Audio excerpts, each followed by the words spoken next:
Doctor आप साहब, आपका बहुत बहुत स्वागत है हमारे चैनल में। जी नमस्कार। नमस्कार सर। आज बच्चों से रिलेटेड क्वेश्चन हम पूछेंगे फिजियोथेरेपी के बारे में। सर, एक बहुत बड़ी बीमारी आई हुई है या कंडीशन जिसको कहें सेरेब्रल पाल्सी कंडीशन, वो क्या है, उसके लक्षण क्या है? सेरेब्रल पाल्सी को हम लोग हिंदी में मस्तिष्क पक्षाघात बोलते हैं। सेरेब्रल मीन्स मस्तिष्क के दोनों भागों से, और पाल्सी का अर्थ होता है शारीरिक रूप से अपंग होना या मांसपेशियों में गति न होना।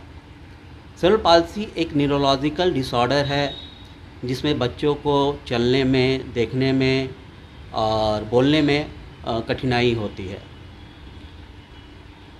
इसके प्रमुख लक्षण हैं कि बच्चा सामान्य बच्चों की अपेक्षा समय पे उठ के बैठ नहीं पाता है, गर्दन सही तरीके से रख नहीं पाता है, सही तरीके से बोल नहीं पाता है, सही तरीके से घुटने पे खड़ा नहीं हो पाता है, सही तरीके से जो हम लोग क्रॉलिंग बोलते हैं, जो बच्चा घोड़ा घोड़ा करता है वो घोड़ा घोड़ा नहीं कर पाता है, कोई चीज़ पकड़ करके खड़ा नहीं हो पाता है।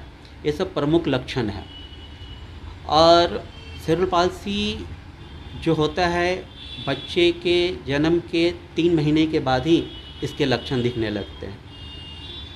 सेरेब्रल पाल्सी के प्रमुख कारण हैं, 3 भागों में बांटा गया है।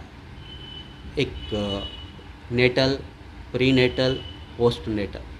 प्री नेटल मीन्स जन्म के समय, और प्री नेटल हो गया जन्म के दरमियान, पोस्ट नेटल हो गया जन्म के बाद। अब जैसे बच्चा माँ के गर्भ में है, मदर बहुत ज़्यादा हायर डोजेस मेडिसिन्स ले ली हो, या उनको चोट लग गया हो, या बिलीरुबिन हो गया हो, जॉन्डिस हो गया हो, ऐसे प्रमुख कारण होते हैं जिसकी वजह से भी हो सकता है। फिर दूसरा प्रमुख कारण है बच्चा जब जन्म लिया, उस जन्म के समय बच्चा रोया नहीं, तो जिसकी वजह से जो ऑक्सीजन होते हैं वो ब्रेन तक पहुंच नहीं पाया, जिसकी वजह से ब्रेन डैमेज हो जाता है और मांसपेशियां काम करना बंद कर देता है।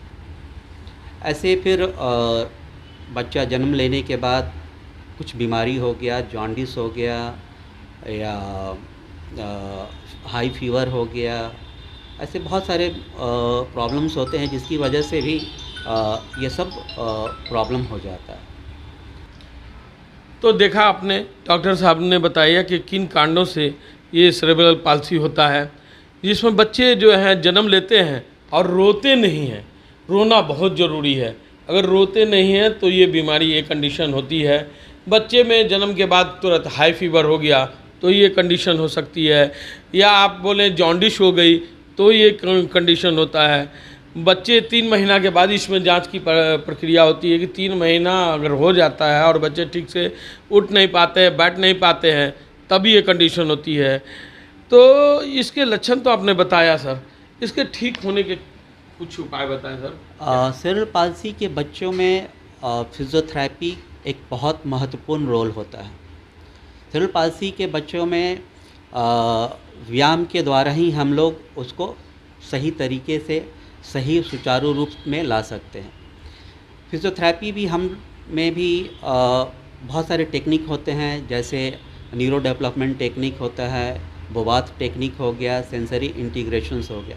इन तकनीकी के द्वारा हम लोग व्यायाम करते हैं और उसको इस लायक बनाते हैं कि बच्चा वो खुद से उठ कर के बैठे, घोड़ा घोड़ा करे, घुटने पे खड़ा हो, कोई चीज़ पकड़ के खड़ा हो, सहारे के साथ चले, या विदाउट सहारे के साथ चले, इस लायक हम लोग बनाते हैं। या मसल्स बहुत ज़्यादा सख्त है, बहुत ज़्यादा टाइट है, तो हम लोग रिलैक्सेशन एक्सरसाइजेस वगैरह करते हैं, बॉल के ऊपर बॉल थेरेपी करते हैं। मसल से ये एक्सरसाइज कितने दिनों बाद, जन्म के कितने दिनों बाद से करना शुरू करना? ये एक्चुअली देखिए, आपका बच्चा अगर 6 महीने का है, बच्चा करवट नहीं ले पा रहा है, तो आपको तुरंत अपने डॉक्टर से कांटेक्ट करना चाहिए। फिर डॉक्टर बताते हैं कि भाई ऐसा ऐसा है, आप उन्हें फिजियोथेरेपी कराइए, आपके बच्चे में ये प्रॉब्लम्स हैं, आप फिजियोथेरेपी कराइए, फिजियोथेरेपी के द्वारा सही हो जाता है। कभी कभी बच्चा होता है कि साल भर का हो गया, ना वो रोलिंग कर पा रहा है, ना क्रॉलिंग कर पा रहा है, ना घुटने पे है, तो वो सब चीज़ें हम लोग बच्चे को प्रैक्टिस कराते हैं और उसको कोशिश करते हैं कि इंडिपेंडेंट अपने ऊपर खड़ा हो जाए। अब जैसे कोई मसल्स बहुत ज़्यादा सख्त है, बहुत टाइट है, तो हम लोग रिलैक्सेशन एक्सरसाइजेस करते हैं।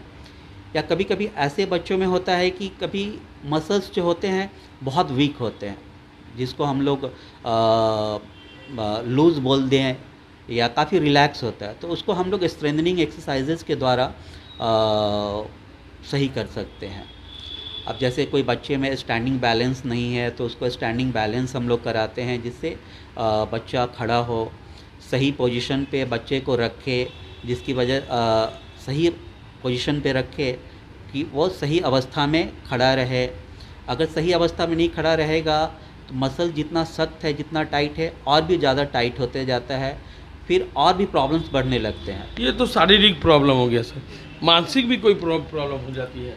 ऑब्वियसली मानसिक तो प्रॉब्लम होता है ही। कोई कोई बच्चे मंदबुद्धि के भी होते हैं, समान बच्चे के अपेक्षा बहुत देर से समझते हैं, और काफ़ी समान बच्चे के अपेक्षा काफ़ी चंचल होना या शांत होना, ये सब भी लक्षण है ये सब। तो फिर मानसिक वालों को कैसे ठीक करते हैं सर, फिजियोथेरेपी के द्वारा या? बहुत सारे टेक्निक है, फिजियोथेरेपी है, फिर बच्चे अग में कैपेसिटी है तो हम लोग उसको स्कूल्स वगैरह में भी भेज सकते हैं। जो बच्चा बोल नहीं पाता है, स्पीच थेरेपी कराते हैं।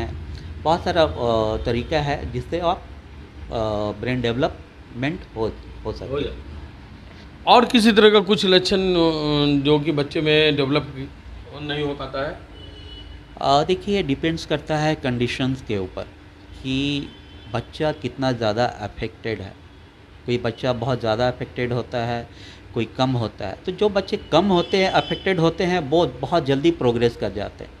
कोई बच्चे बहुत ज़्यादा अफेक्टेड होते हैं तो टाइम ज़्यादा ले लेते हैं। कभी कभी ऐसा होता है कि एक्सरसाइज करते रहते हैं। ये देखिए, एक मेंटेन वाली चीज़ है। आप एक्सरसाइज करते रहिए, ये मेंटेन रहेगा और एक टाइम पे जा कर के वो फिक्स हो जाता है। तो 100% ठीक हो जाता है? अच्छा। हम अभी भी बोले हैं कि डिपेंड्स करता है कंडीशन के ऊपर कि कितना सिवियरिटीज़ है, वो कितना अफेक्टेड है बच्चा। तो सर ने बहुत सारी उपाय बताई जिससे कि बच्चे ठीक हो सकते हैं। ये मानसिक रूप में भी अगर बीमार हैं तो उनको भी ये ठीक करते हैं स्पीच थेरेपी के द्वारा। जिस बच्चे में बोलने में दिक्कत हो रही है तो स्पीच थेरेपी के द्वारा ये सर ठीक करते हैं। ड्यूरेशन जो बता रहे हैं ये उन पे डिपेंड करता है बच्चों पे कि कितना वो कैच करते हैं, कितना डेवलप कर जाते हैं। हाँ, डॉक्टर साहब ने बहुत अच्छी सलाह दी है। डॉक्टर साहब, ये सेरेब्रल पाल्सी जो है कई तरह के होते हैं। सेरेब्रल पाल्सी भी विभिन्न प्रकार के होते हैं, जैसे सीपी स्पास्टिक डायप्लेजिया हो गया, सीपी स्पास्टिक हेमिप्लेजिया हो गया, या क्वाड्रिप्लेजिया हो गया, मोनोप्लेजिया हो गया। विभिन्न प्रकार के होते हैं। अब जैसे स्पास्टिक डायप्लेजिया है, तो स्पास्टिक डायप्लेजिया में क्या होता है कि हमारे ऑल 4 लिम्स अफेक्टेड होते हैं, यानी दोनों हाथ पैर। लेकिन इसमें क्या होता है कि हाथों की अपेक्षा पैरों में ज़्यादा टाइटनेस, कड़ापन पाया जाता है। अब जैसे सीपी स्पास्टिक हेमिप्लेजिया हो गया, यानी कि paralysis of half side of the body. बच्चे के शरीर के आधा हिस्सा जो है वो अफेक्टेड होता है। अरे, तो बड़ा कठिनाई वाली चीज़ हो जाती होगी। इसका ट्रीटमेंट फिजियोथेरेपी सेरेब्रल पाल्सी बच्चों के लिए बहुत ही महत्वपूर्ण उपचार है। फिजियोथेरेपी ही इम्पॉर्टेंट, इसका बोलिए मेडिसिन्स, फिजियोथेरेपी के अलावा और कुछ है नहीं। अगर बहुत ज़्यादा मसल्स टाइट हो गया, व्यायाम के द्वारा रिलैक्स नहीं हो रहा है, तो ऐसे कंडीशन में डॉक्टर्स लोग बोटॉक्स इंजेक्शन यूज़ करते हैं, जिससे मसल्स रिलैक्स हो जाता है। अगर इसके बावजूद भी मसल्स रिलैक्स नहीं हुए तो फिर सर्जरी के द्वारा उसको रिलैक्स करते हैं, और उसके बाद फिर से फिजियोथेरेपी कंटिन्यू रहता है। सर आपने बहुत अच्छी अच्छी बात बताई सेरेब्रल पाल्सी के बारे में। तो जाते जाते हमारे दर्शकों को कुछ सलाह देना चाहते हैं। सलाह मैं ये देना चाहता हूँ कि जन्म के पहले जो पेरेंट्स हैं, जो माता हैं, माँ हैं, वो हमेशा डॉक्टर्स के कांटेक्ट में रहें, सही समय पे मेडिसिन्स वगैरह लेते रहें, सही समय पे चेकअप कराते रहें, जिससे कोई समस्या ना उत्पन्न हो। या जन्म के बाद आपके बच्चे में कुछ ऐसा दिखे कि बच्चा 6 महीने में या 2 महीने में करवट नहीं ले रहा है, उठ के बैठने की कोशिश नहीं कर रहा है, तो तुरंत आपको जा कर के डॉक्टर से मिलना चाहिए और उनसे सलाह लेना चाहिए कि मैं आगे क्या करूं। बहुत बहुत धन्यवाद सर, आपने हमारे दर्शकों को ये सेरेब्रल पाल्सी के बारे में सलाह दिया। अगर इनमें कोई दिक्कत लग रही है तो पहले तो आप चेकअप कराते रहें बच्चों का, अपना और उसके बाद अपने बच्चों का देखें कि अगर कोई इस तरह की कठिनाइयाँ महसूस हो रही है तो डॉक्टर से संपर्क करें। सर आपका बहुत बहुत धन्यवाद। अगर ये कार्यक्रम हमारा अच्छा लग रहा है तो इसको सब्सक्राइब करें, शेयर करें, कमेंट करें। धन्यवाद।